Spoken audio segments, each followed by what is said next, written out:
Okay, सो अभी मैं जैसे मैं कह रहा था आपसे कि will be taking up general entries now. और ज्यादातर ये जो क्वेश्चंस होते हैं इस चैप्टर से, उसके अंदर आपसे दो तरह की एंट्रीज पूछी जाती है। एक उसकी बुक्स में जिसने बिल ड्रॉ किया है, मतलब जिसको पेमेंट लेना है, और एक उसकी बुक्स में जिसने बिल एक्सेप्ट किया है, मतलब जिसको पेमेंट करना है। तो नॉर्मली ड्रॉई और ड्रॉई की बुक्स के ही एंट्रीज पूछते हैं। तो मेरे जो क्वेश्चंस आपको मैं दे रहा हूँ वो भी कुछ इसी पैटर्न पे है। तो will start with those questions और हम एंट्रीज को समझने की कोशिश।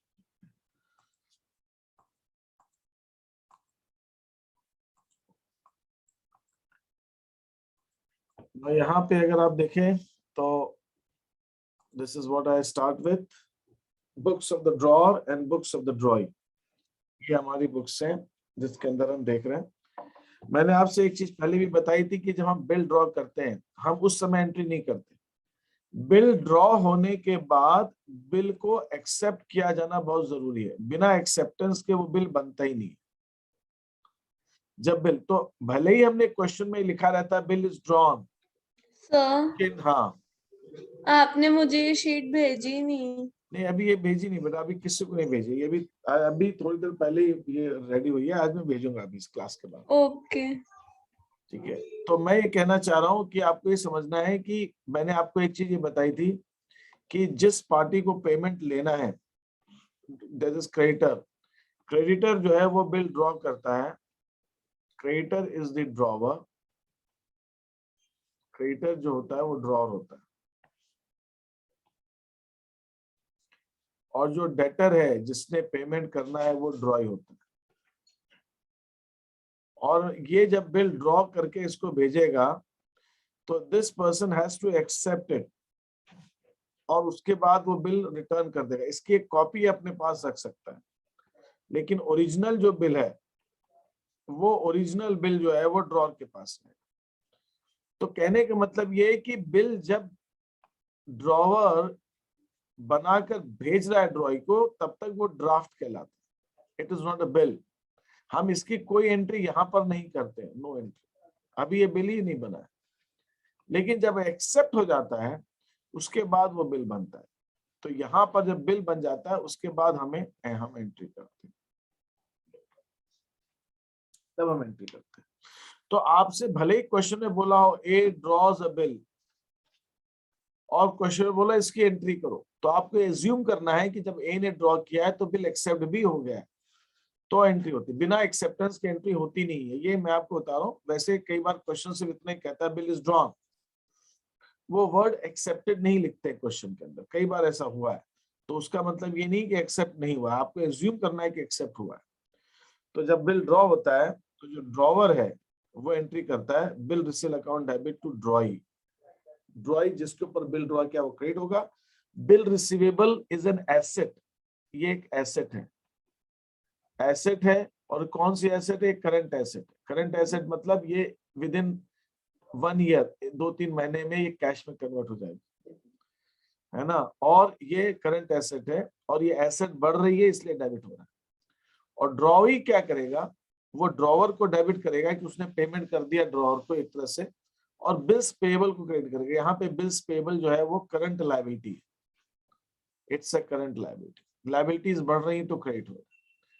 तो जब बिल ड्रॉ और एक्सेप्ट होगा तो एंट्री होगी bill receive account debit to drawee in the books of drawer, and drawer account debit to bills payable in the books of drawee. फिर जब ड्यू डेट आएगी, ड्यू डेट में drawer जो है वो बिल दिखाएगा ड्रॉई को कि ये रहा बिल, आपने इसको एक्सेप्ट किया था, अब आप इसका पेमेंट कीजिए। तो ड्यू डेट पर ड्रॉई जब पेमेंट करेगा तो एंट्री करेगा बिल्स पेबल टू कैश, और ड्रॉवर एंट्री करेगा cash account debit to bill receivable. तो ये हिसाब से एंट्रीज होगी। यहां तक किसी को कोई प्रॉब्लम है इसके अंदर? No sir. No sir. अब क्या हुआ, मैंने आपसे एक चीज और कही थी कि जब हम बिल ड्रॉ करते हैं तो बिल ड्रॉ करने के बाद में एक तरह से ड्रॉई का अकाउंट बंद हो जाता है और ड्रॉर का अकाउंट बंद हो जाता है। जैसे ये है, यहाँ पे हम ले लेते हैं ए जो सेलर है जो गुड्स बेच रहा है, और बी जो बायर है जो गुड्स खरीद रहा है। ए ने बी को गुड्स बेचे तो B account debit to sales. B entry कर रहा है purchases account debit to A. फिर ए बिल ड्रॉ करेगा तो वो एंट्री करेगा bills receivable account debit to B. ये बिल एक्सेप्ट करेगा बी तो एंट्री करेगा A account debit to bills payable. तो मैं यहाँ पे एक चीज कहना चाह रहा हूँ कि यहाँ पर जो बिल है, मान लीजिए गुड्स बेचे 10,000 रुपए के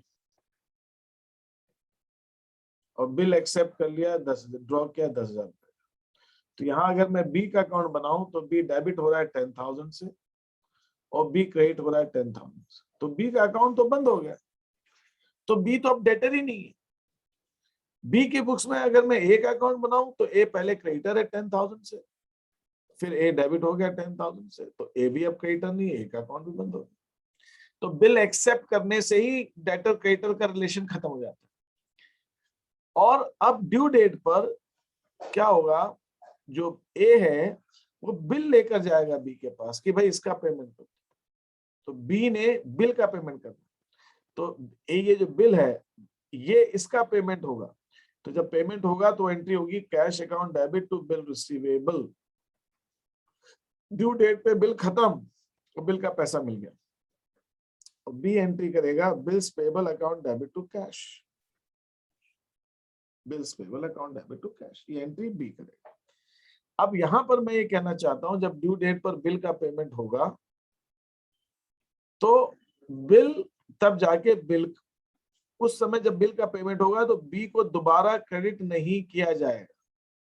जब बी बिल का पेमेंट कर रहा है तो बी को क्रेडिट नहीं करना ना, बी ए को पैसा दे रहा है तो ए को डेबिट नहीं कर रहा है। वो बी किसको डेबिट करेगा, बिल्स पेबल को डेबिट करेगा। और बी किसको क्रेडिट करे, ए किसको क्रेडिट करेगा जब पैसा मिलेगा, बी को नहीं करेगा, बिल रिसीवेबल को करेगा। तो यहाँ पे आप ये एग्जांपल देखिए कि जब किसी पार्टी से पैसा मिलता है तो जो पैसा देता है हम उसको क्रेडिट करते हैं, लेकिन यहाँ पे हम उसको क्रेडिट नहीं कर रहे हैं, हम बिल को क्रेडिट कर रहे हैं। हम जिसको पैसा दे रहे हैं हम उसको डेबिट नहीं कर रहे हैं, हम बिल को डेबिट कर रहे हैं। यहाँ पे डिफरेंस। लेकिन अगर ड्यू डेट पर बी पेमेंट नहीं करता है, ड्यू डेट पर बी पेमेंट नहीं करता है तो बी फिर से डेटर बन जाएगा। जब बी ने बिल एक्सेप्ट किया था, पहले बी डेबिट था, फिर बी को क्रेडिट कर दिया, बी का अकाउंट बंद। लेकिन बी ने पेमेंट ही नहीं किया ड्यू डेट पर, तो बी फिर से डेबिट हो जाएगा और ये बिल रिसीवेबल क्रेडिट हो जाएगा। ये बिल रिसीवेबल क्रेडिट हो जाएगा। ये कब होगा, जब बिल डिसऑनर होगा, बिल का पेमेंट जब नहीं होगा। और बी के बुक्स में क्या होगा, बी के बुक्स में ये होगा जब बी ने गुड्स खरीदे थे तो उसने ए को क्रेडिट किया था, जब बिल एक्सेप्ट किया तो ए को डेबिट कर दिया। जब बी पेमेंट नहीं कर पाएगा तो ए फिर से क्रेडिट हो जाएगा, ए फिर से क्रेडिटर बन जाएगा। और हाँ, यहां पर ए फिर से क्रेडिटर बन जाएगा और ये जो बिल्स पेबल है ये बिल्स पेबल डेबिट हो जाएगा। तो यहां पर मैं एक चीज आपको बहुत क्लियरली फिर से बता रहा हूं, आप बहुत ध्यान दीजिए। ड्रॉवर और ड्रॉई की बुक्स में एंट्रीज क्या हो रही, जब बिल का पेमेंट होता है जिसको कहते हैं बिल इज मेट, तो ये एंट्री होगी cash account debit to bill receivable. और ये ड्रॉई एंट्री करेगा bills payable account debit to cash. फिर दूसरी एंट्री है बिल इज डिसऑनर्ड,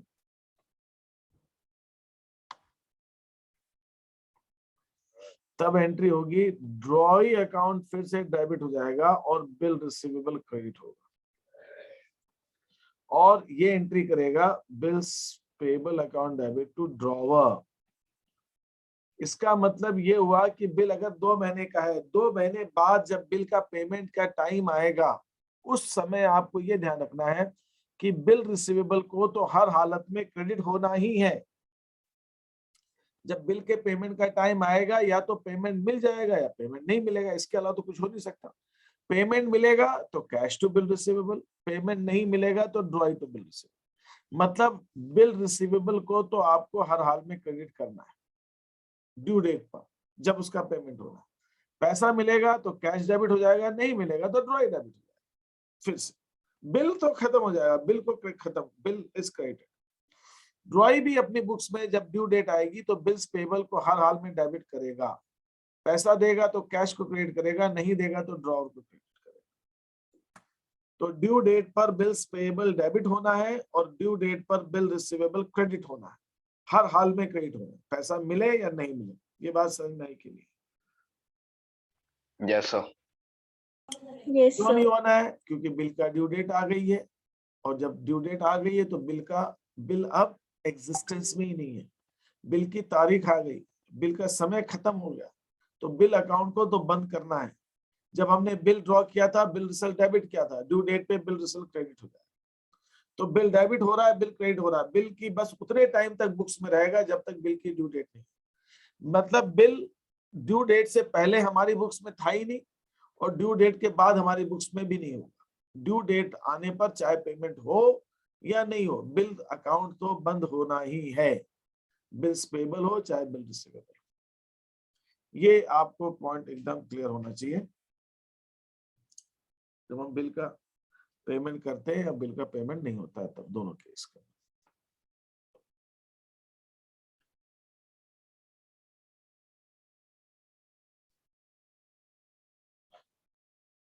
ठीक है, ये आपको ध्यान रखना।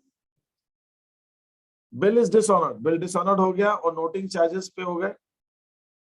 अच्छा, एक चीज और, जब बिल डिसऑनर होता है, डिसऑनर का मतलब क्या हुआ? डिसऑनर का मतलब हुआ कि जब ड्यू डेट आई तो बिल का पेमेंट ड्रॉई ने नहीं किया, ड्रॉई ने बिल का पेमेंट नहीं किया। बिल का पेमेंट क्यों नहीं किया? उसके पास पैसे नहीं है, देने की नीयत नहीं है, दोनों हो सकता है। तो जब ड्यू डेट पर बिल का पेमेंट ड्रॉई नहीं करता है तो क्या सिचुएशन बनती है? उस केस के अंदर जो ड्रॉवर है, जिसको बिल का पैसा लेना है, उसको इस बात का प्रूफ चाहिए कि मैं बिल का पेमेंट लेने गया था और बिल का पेमेंट नहीं हुआ। इस प्रूफ के लिए ड्रॉवर क्या करता है, जो बिल का पेमेंट लेने जाता है, वो उसके ऊपर नोटिंग करवाता है कि लेने गया था। जैसे थोड़ी देर के लिए मैं कहीं घूम रहा हूँ पार्क में और संडे का दिन है, अब जिसका मैंने बिल एक्सेप्ट किया वो लेके आ जाए, भाई साहब इसका बिल का पेमेंट कर दो। मैंने कहा भाई मैं पार्क में हूँ, मैं यहाँ तो लेके नहीं आया पैसे, मैं यहाँ कैसे कर दूं? बोला नहीं नहीं, आपको यही करना पड़ेगा। तो इस बात का क्या प्रूफ कि बिल जो है सही समय पर और प्रॉपर टाइम पे प्रॉपर जगह पे प्रेजेंट किया गया? कहीं खाने पीने गए पार्टी के अंदर, वहां पूछ रहा है, कहीं होटल में मिल गया वहां पूछ रहा है, ऐसे थोड़ी होता है। You have to get the payment. आपको बिल तब प्रेजेंट करना है जब वर्किंग डे है, छुट्टी का दिन नहीं है। और दूसरा, उसका एक प्रॉपर टाइम होता है। ऐसा थोड़ी कि रात को 2 बजे आप पहुंच जाओगे कि बिल का पेमेंट करना, ऐसा नहीं होता। तो the point I am just trying to say, इस बात का क्या प्रूफ कि ड्रॉवर ने बिल का पेमेंट सही समय पर ड्रॉई से मांगा, इसके लिए, और ड्रॉई ने मना कर दिया। ड्रॉई बाद में ये भी कह सकता है नहीं, ये तो मेरे पास आए ही नहीं पैसे लेने के लिए, या इन्होंने तो हमसे पूछा था, मैं सड़क पे जा रहा था, वहां पे पूछ रहे थे तो वहां तो मैं तो था नहीं, तो मैं तो देने को तैयार हूँ, ये इन्होंने पूछा ही गलत जगह पे, मैं दे नहीं पाया वहां पे, ऐसा। तो इसके लिए क्या होता है, नोटिंग कराते हैं। नोटिंग किससे कराते हैं? कोर्ट्स के अंदर एक नोटरी पब्लिक करके पर्सन होता है। नोटरी पब्लिक उसको कहते हैं, द पर्सन जो कोर्ट की तरफ से अपॉइंटेड होते हैं, जिनका नोटिंग का करने का काम होता है। तो those are called as noting notaries. तो नोटरी करा लेने से ये होता है कि नोटरी इस बात का प्रूफ है, वो इस बात को प्रूफ करता है कि बिल सही समय पर सही टाइम पे सही जगह पे प्रेजेंट हुआ और तब भी सामने वाले ने पेमेंट नहीं किया।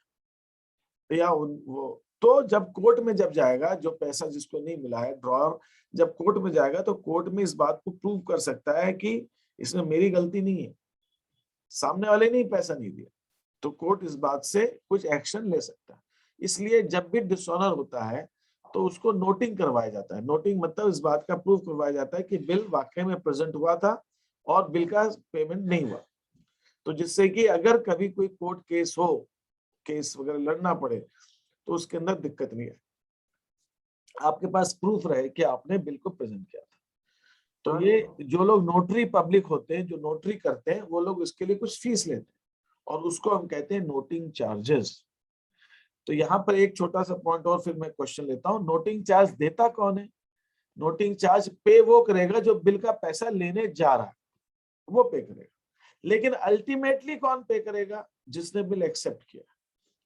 अभी तो मैं दे दूंगा, मान लीजिए मैं ड्रॉवर हूं तो अभी मैं दे दूंगा, लेकिन बाद में मैं वसूलूंगा किससे? ड्रॉई से।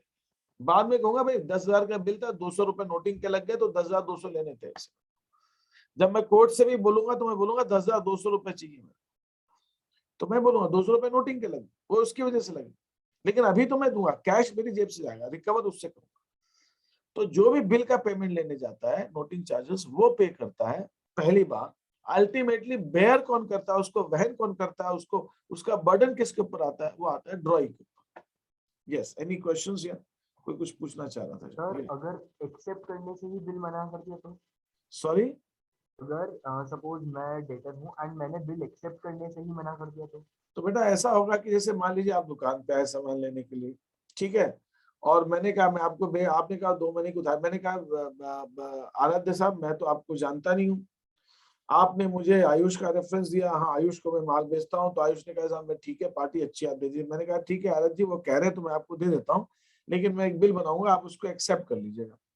आपने कहा मैं नहीं एक्सेप्ट करूंगा, तो भैया मैं हाथ जोड़ लूंगा यार। मैंने कहा मैं माला आपको नहीं दे पाऊंगा। समझे नहीं समझा? तो एक्सेप्टेंस अगर नहीं होगी तो बात आगे बढ़ेगी ही नहीं, ये नौबत ही नहीं आएगी। तो बिना एक्सेप्टेंस के तो मैं माल, अगर मुझे माल बिल के अगेंस्ट बेचना है, मैं बेचने को तैयार हूँ गुड्स, लेकिन सामने वाला बिल को मैं बिल ड्रॉ करूंगा उसके अगेंस्ट। मैं सिर्फ वर्बल कम्युनिकेशन पे बिल माल नहीं बेचूंगा, सिर्फ किसी के मुंह कहने से कि मैं पेमेंट कर दूंगा, नहीं, मैं जो भाई लिखा हुआ मुझे बिल पे चाहिए तो मैं उधार देने को तैयार हूँ।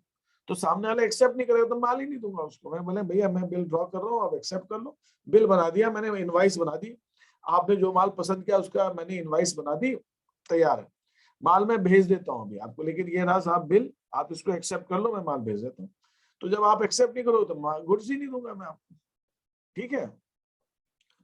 तो बिल जब ड्रॉ होता है तो ये माना जाता है कि एक्सेप्ट तो होगा। क्यों होगा?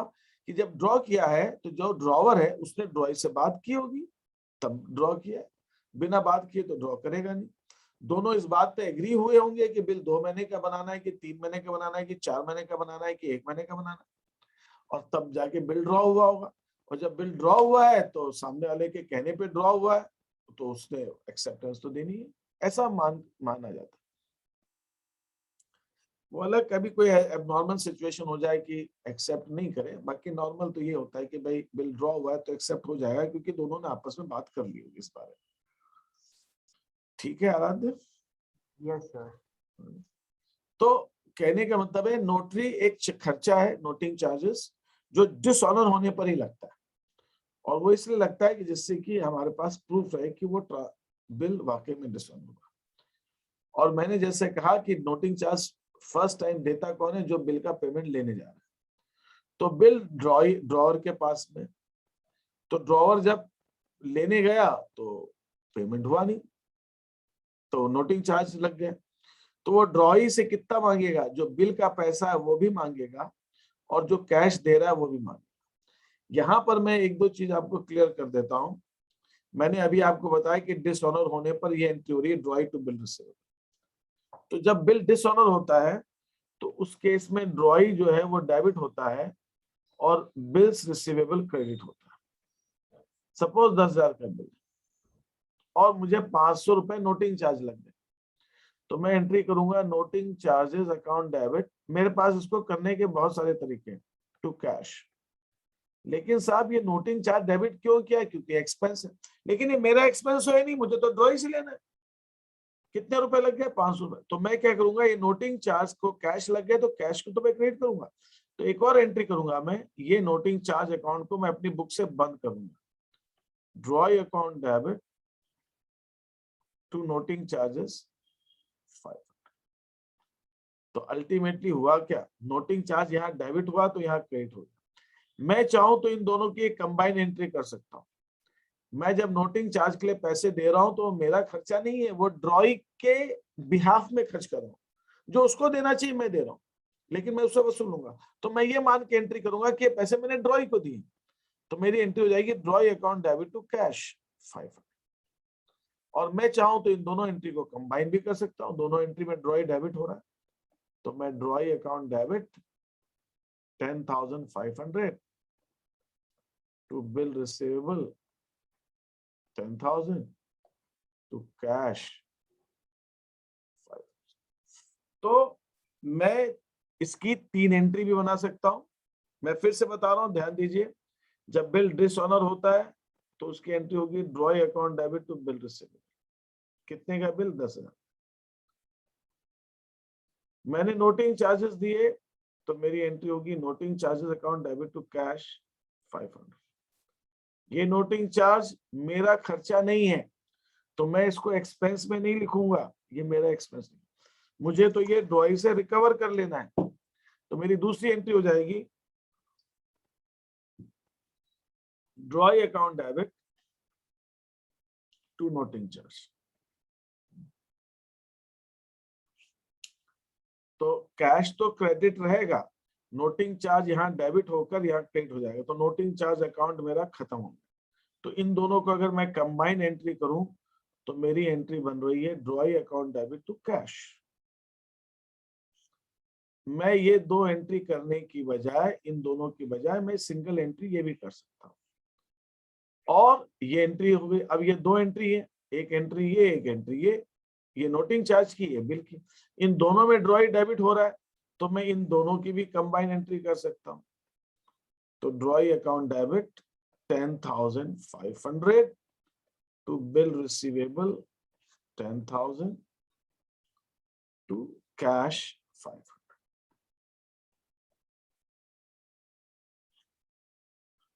तो बिल डिसऑनर होने पर और नोटिंग चार्ज पे करने पर मैं एक पूरी एंट्री कर सकता हूं, drawee account debit to bill receivable to cash. एक ये पूरी एंट्री हो सकती है, drawee account debit to bill receivable to cash. Is that okay? तो यहाँ पर मैंने यही चीज की है, यहाँ पर ये एंट्री यही है। जब बिल डिसऑनर हुआ और मैंने नोटिंग चार्ज दिया ड्रॉई ने, तो entry drawee account debit to bill receivable to cash. लेकिन ड्रॉई क्या करेगा? ड्रॉई तो bill payable account debit, noting charge debit to drawer. Drawer को कितना पैसा देना है? बिल का पैसा भी देना है, नोटिंग चार्ज भी देने हैं, और इतना जाके ड्रॉवर को तब पूरा पैसा देना।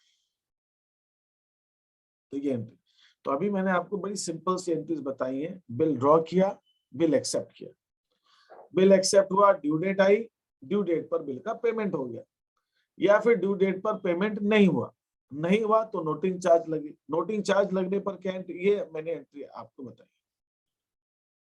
अब दूसरी चीज आपको ये समझनी है कि अगर मैंने बिल ड्रॉ किया है, 2 महीने का बिल है, तो ये बिल्कुल जरूरी नहीं है कि वो बिल मैं 2 महीने तक अपने पास ही रखूं, जिसको कहते हैं बिल इज रिटेन्ड। बिल अगर मैं अपने पास रखता हूं तो मैं उसको बोलूंगा बिल इज रिटेन्ड। मेरे लिए बिल्कुल जरूरी नहीं कि बिल मैं रिटेन करूं। मैं काम ये कर सकता हूं, उस बिल को मैं किसी को आगे दे सकता हूं, जिसको मुझे पैसा देना है उसको मैंने बिल दे दिया, वो डायरेक्टली जिससे मुझे पैसा लेना है उससे ले लेगा, मेरा काम हो गया। वो मेरे को भी आ गया, मैंने उसको भी दे दिया। दूसरा, मुझे अगर पैसे की जरूरत है तो मैं बैंक के पास जा सकता हूँ या किसी फाइनेंशियल इंस्टीट्यूशन के पास और बिल उनको दे दूं और उनसे कहूँ पेमेंट आप मुझे बिल का पैसा अभी दे दो और 2 महीने बाद जब बिल का डेट आएगा तब आप ले लेना।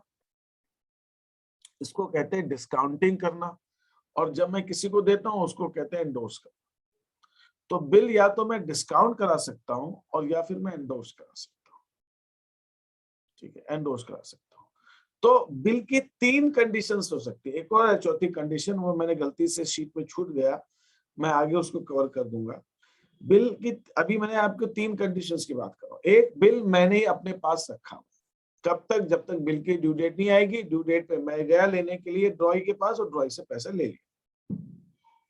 दूसरी कंडीशन ये है कि मैंने बैंक को दे दिया अभी पैसा बिल और बैंक से डिस्काउंट करा लिया और ड्यू डेट पर बैंक उससे पैसा ले लेगा, तो मेरा काम भी हो गया, बैंक का भी हो गया, ड्रॉई का भी हो गया।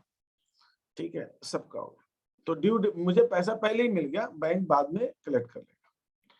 तीसरी सिचुएशन हो सकती है कि मैंने वो बिल किसी और को दे दिया, एंडोर्स कर दिया और मेरा पेमेंट उसको हो गया।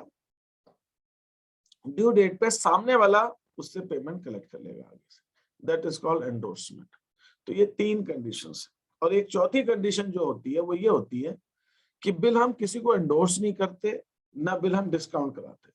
हम किसी को पैसा कलेक्ट करने के लिए कहते हैं। ये कौन लोग होते हैं? जैसे मैं एग्जांपल दे रहा हूं, मैं अभी इंदौर में बैठा, यहाँ से देवास है 35-40 किलोमीटर जो भी, वहां से मुझे एक पार्टी है जिससे पेमेंट लेना है, तो वहां कोई जा रहा है या कोई एजेंसी है वहां पे, मैं उसको कहता हूँ भाई ये है बिल, आप पेमेंट कलेक्ट कर लो। मैं यहाँ से कहाँ जाऊंगा पेमेंट लेने के लिए? आप पेमेंट कलेक्ट कर लो, पेमेंट कलेक्ट करके मुझे दे देना, आप, मैं आपको कमीशन दे दूंगा, आपका जो खर्चा है वो दे दूंगा।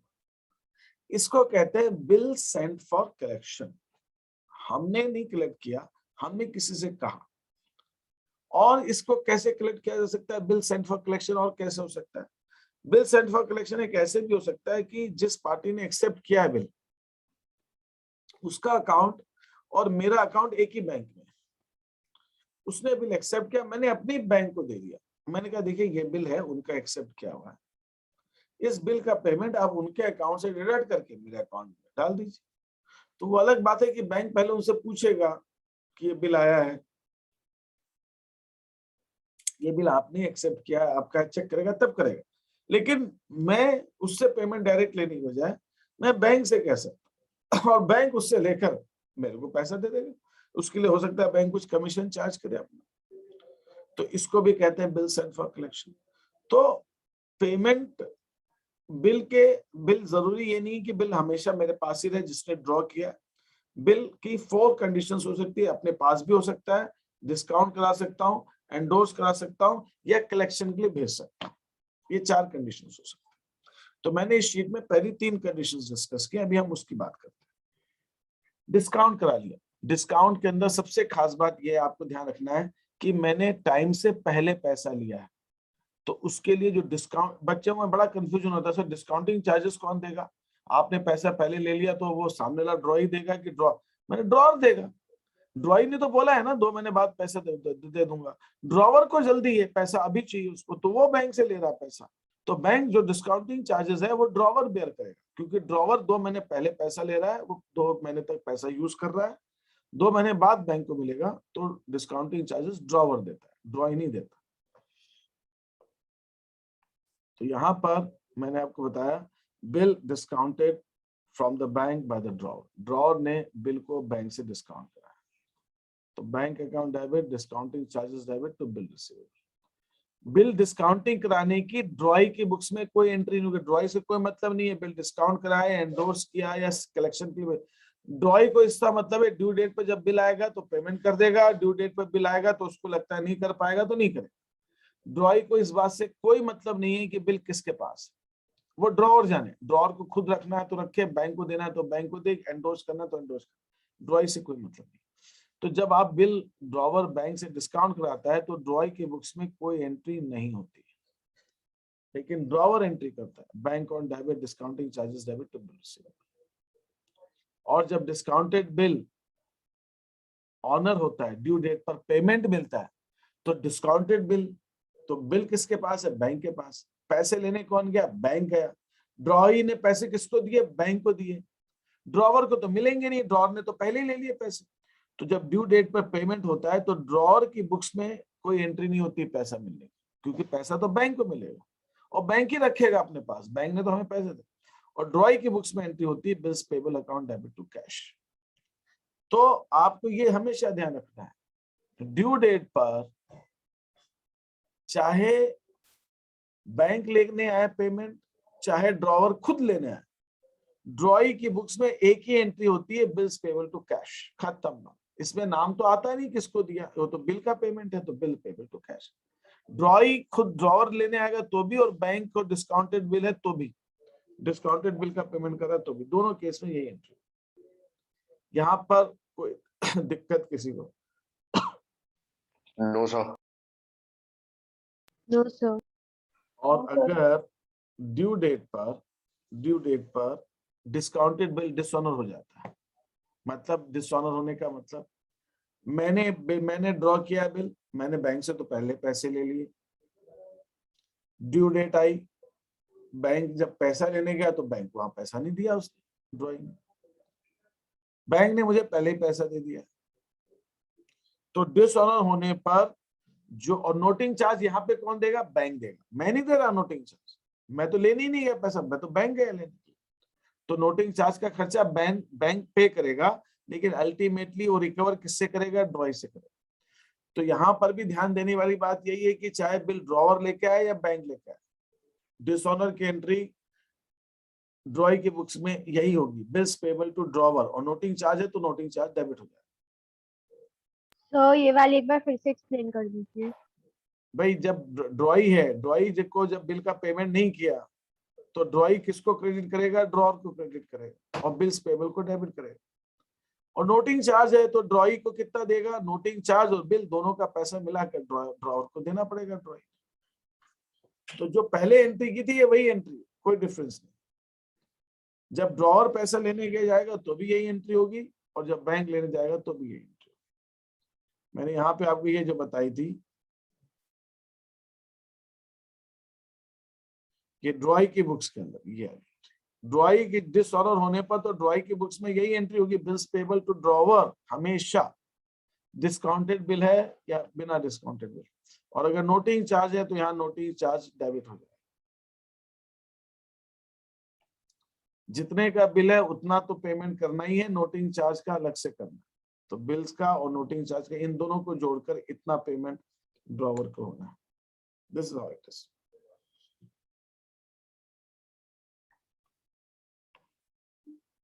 Okay sir.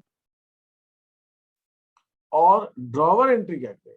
ड्रॉवर एंट्री करेगा, ड्रॉई को डेबिट करेगा और बैंक को क्रेडिट करेगा। इसका मतलब क्या हुआ? ड्रॉई से पैसा लेना है और बैंक को देना है, खत्म बात। यहाँ पे ड्रॉवर का मतलब एक मीडिएटर का काम हो गया, इससे पैसा लेना है और इसको देना है, बस इतना सा काम। क्योंकि बैंक से पैसा तो ड्रॉवर पहले ले चुका है, तो बैंक उससे मांगे। ड्रॉवर को अपनी रेपुटेशन बैंक के साथ बना के रखनी है, तो ड्रॉवर बैंक को तो उस ड्रॉवर ने देना है, और ड्रॉवर लेगा किससे? ड्रॉई से लेगा, ड्रॉई से लेकर बैंक को दे देगा। तो ड्रॉवर की बुक्स में एंट्री होगी drawee account debit to bank, ये एंट्री।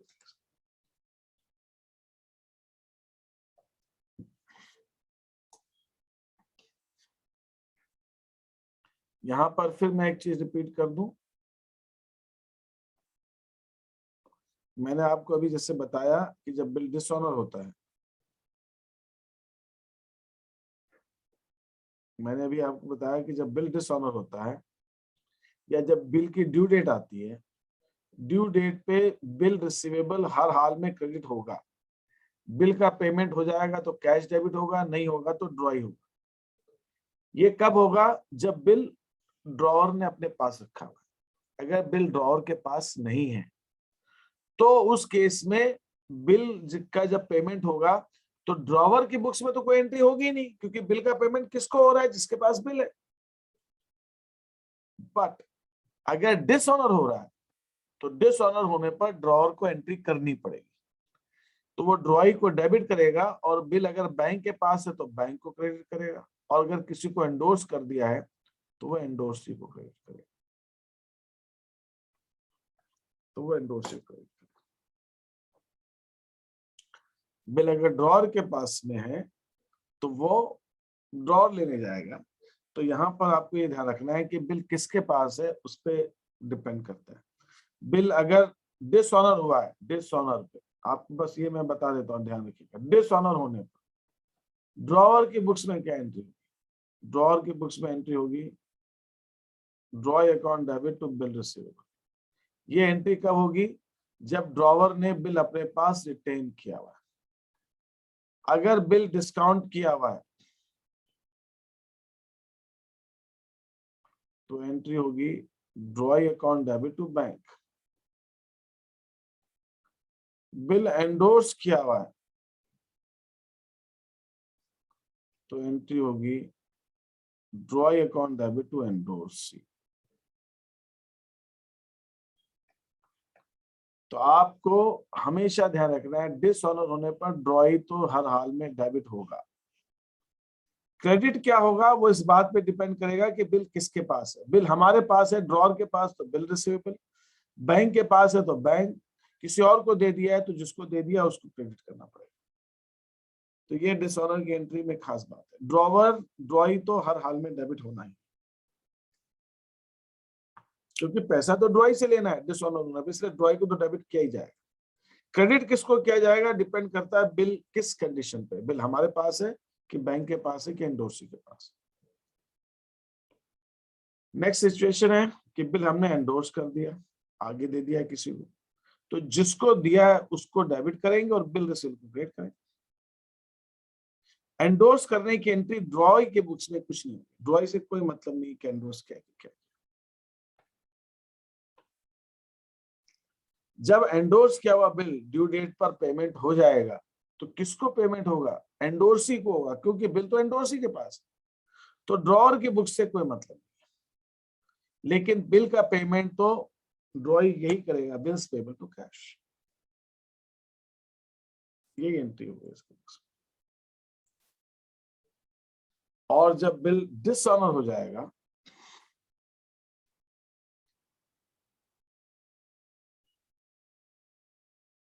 ये गलत एंट्री कर दी मैंने, यहां पे एंट्री होनी चाहिए थी drawee account debit to endorsee, ये गलत हो गई, पता नहीं कैसे कर दी।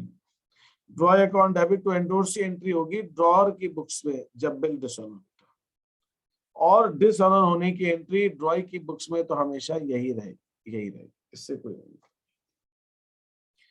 ठीक है, यहां तक जो मैंने बताया, यहां तक किसी को कोई डाउट है, कंफ्यूजन है, क्वेश्चन है किसी के मन में? No sir. No sir. तो ये मैं आपको शीट भेजूं, इसमें करेक्शन करना पड़ेगा मेरे को। और ये देखिए मैंने इसके अंदर कुछ एग्जांपल्स दिए हैं। ये फर्स्ट एग्जांपल है, ये सॉल्व्ड है। सेकंड एग्जांपल थोड़ा अलग है, थर्ड है। ये सारे केसेस मैंने यहाँ दे दिए आपको और मैंने इनके अंदर उनको सॉल्व कर दिया। और ये एक सिक्स्थ, ये कुछ एग्जांपल्स हैं, ये भी सॉल्व है। इसके बाद ये 7th 8th 9th 10th 11th 12th थोड़े से कुछ क्वेश्चंस हैं, तो इनको आप थोड़ा बहुत 1 2 3 जो भी क्वेश्चंस कर सकें वो करेंगे और फिर हम आगे डिस्कस करेंगे। ठीक है, तो यस। मैंने आपको करके दिया है, आपको समझ में आ जाएगा। नहीं आएगा तो फिर हम कल और डिस्कस करेंगे इस चीज को। अभी तक जो कुछ मैंने बताया, इसमें किसी को कोई चीज पूछनी है तो पूछ लीजिए मेरे से। No sir. No sir. No sir. No sir.